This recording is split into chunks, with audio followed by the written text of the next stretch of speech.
ঝুঁকিপূর্ণ ভবন দ্রুত চিহ্নিত করে প্রয়োজনীয় ব্যবস্থা নেওয়া হবে বলে জানিয়েছেন রাজুক চেয়ারম্যান। সকালে পুরান ঢাকার ঝুঁকিপূর্ণ ভবন পরিদর্শনে যান রাজুক চেয়ারম্যান রিয়াজুল ইসলাম। ভূমিকম্পের পরদিনও মানুষের আতঙ্ক পুরোপুরি কাটেনি। এমন পরিস্থিতিতে ক্ষতিগ্রস্ত ভবন পরিদর্শনে যান রাজুক চেয়ারম্যান। এক ভবনের মালিককে প্রয়োজনীয় নথিপত্র জমা দেওয়ার জন্য 7 দিনের সময় বেঁধে দেন তিনি। নির্ধারিত সময়ে কাগজপত্র না দেখাতে পারলে ব্যবস্থা নেওয়ার হুঁশিয়ারিও দেন রাজুক চেয়ারম্যান। তিনি আরও জানান, পুরান ঢাকা ছাড়াও রাজধানীর যেসব ভবন নিয়ম না মেনে নির্মিত হয়েছে তাদের বিরুদ্ধেও কঠোর ব্যবস্থা নেওয়া হবে। ভূমিকম্পের পর নয়, বরং এসব অভিযানে রাজুক দীর্ঘদিন ধরেই কাজ করছে। ভবিষ্যতে আরও জোরদার করা হবে বলেও মন্তব্য করেন তিনি।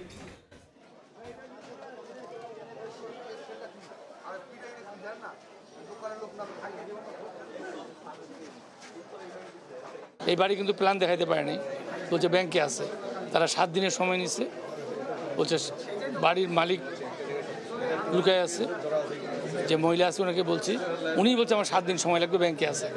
আপনি কালেক্ট করেন, 7 দিনের মধ্যে জমা দেন, নাহলে এই বিল্ডিংটা আমি বন্ধ করতে পারি। এইটা শুধু না, আমি অনেক বিল্ডিংয়ে দেখবেন বলে যাব যে এগুলো যদি 7 দিন বা 10 দিনের মধ্যে রেকটিফাই না করে, তাহলে আমি কিন্তু এই বিল্ডিংগুলো কাজ বন্ধ করে দেবো। আমরা একটা টেকনিক্যাল টিম করতেছি, তারা এগুলো অ্যাসেসমেন্ট করবে এবং সুপারিশ করবে, এবং আমরা অতি দ্রুত এটা ব্যবস্থা।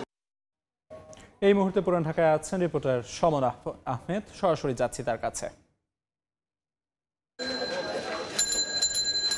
গতকালকের ভূমিকম্পে এই নিহত যেরকম হয়েছে, তার পাশাপাশি আহতের সংখ্যাও কিন্তু প্রায় 2 শতাধিকের বেশি।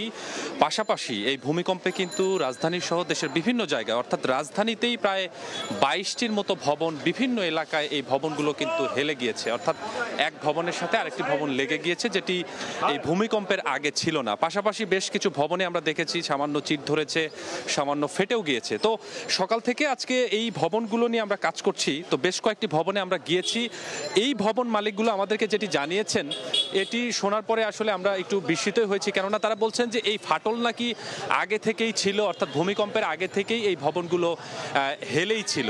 পাশাপাশি 2-1 এরকমভাবে বলেছেন যে সামান্য একটি ফাটল থাকলেও কালকে যখন ভূমিকম্প হয় এবং তার পরপর যে ফাটলটি ছিল, সেই ফাটলের সংখ্যা বা পরিমাণটা আর একটু বেড়ে গিয়েছে। পাশাপাশি এমনও ভবন মালিক আছেন যিনি আমাদেরকে বলেছেন যে যেহেতু তারা ক্ষতিগ্রস্ত হয়েছেন, অতএব পরবর্তী পদক্ষেপ হিসেবে তারা 2-1 ভালো ইঞ্জিনিয়ারকে ডেকে নিয়ে এসে ভবনটিকে দেখাবেন, এবং যদি সেই ইঞ্জিনিয়ার তাদেরকে বলে যে এই ভবনে আসলে অনিরাপদ, তাহলে তারা পরবর্তী পদক্ষেপ নেবে, এবং যদি বলে যে না এই ভবনটি নিরাপদ নয়, তাহলেও তারা পরবর্তী পদক্ষেপ হিসেবে যে ভবনে ভাড়াটিয়া রয়েছেন সেখানে শেষেভাবেই তারা উপস্থিত থাকবে। তবে কালকের এই ঘটনাস্থলে আমরা রয়েছি, অর্থাৎ যে ঘটনায় পুরান ঢাকার একটা ভবন থেকে যে রেলিং পরে 3 জনের মৃত্যু হয়েছিল স্পটেই, সেই ভবনের আশেপাশে কিন্তু এখনো মানুষের জটলা রয়েছে, মানুষের মধ্যে যেরকম আতঙ্ক রয়েছে। পাশাপাশি বিশেষ করে পুরান ঢাকার মধ্যেই যে ভবনগুলো রয়েছে, সেই ভবন যে অনিরাপদ, এটি কিন্তু সাধারণ মানুষ এই এলাকায় যারা বসবাস করছেন তারা আমাদেরকে জানিয়েছেন। তারা বলছেন যে অনেক চাপা রাস্তা, পাশাপাশি এত ঘিঞ্জি এলাকার মধ্যে এ ধরনের দুর্ঘটনা কিন্তু বারে বারেই হতে পারে, এমন শঙ্কাও কিন্তু তাদের মধ্যে রয়েছে। কিছুক্ষণ আগেই এই যে গতকালকে মারা গিয়েছেন এই ভবনের রেলিং পরে, সেখানে রাজুকের চেয়ারম্যান উপস্থিত হন। তিনি আমাদেরকে যেটি জানালেন যে এই ভবনের যে নকশা দেখার জন্য ভবন মালিককে 7 দিন সময় দেওয়া হয়েছে, কেননা ভবন মালিক পলাতক রয়েছেন, তাকে 7 দিন সময় দেওয়া হয়েছে। যদি 7 দিনের মধ্যে তিনি ডিজাইন না দেখাতে পারেন, তাহলে হয়তো পরবর্তী ব্যবস্থা তারা রাজুকের পক্ষ থেকে নেবেন। এর বাইরেও রাজধানীতে রাজুকের নিয়ম না মেনে যে সকল ভবন তৈরি হয়েছে, সেই সকল ভবনের যে তাদের যে পরিকল্পনা, কার্য পরিকল্পনা, সেটি কিন্তু চলমান থাকবে বলেও রাজুকের চেয়ারম্যান আমাদেরকে জানিয়েছেন। তো এখন পর্যন্ত এই ছিল আমার কাছে এই ভূমিকম্পের পরবর্তী যে অবস্থা, সেখান থেকে সবশেষ।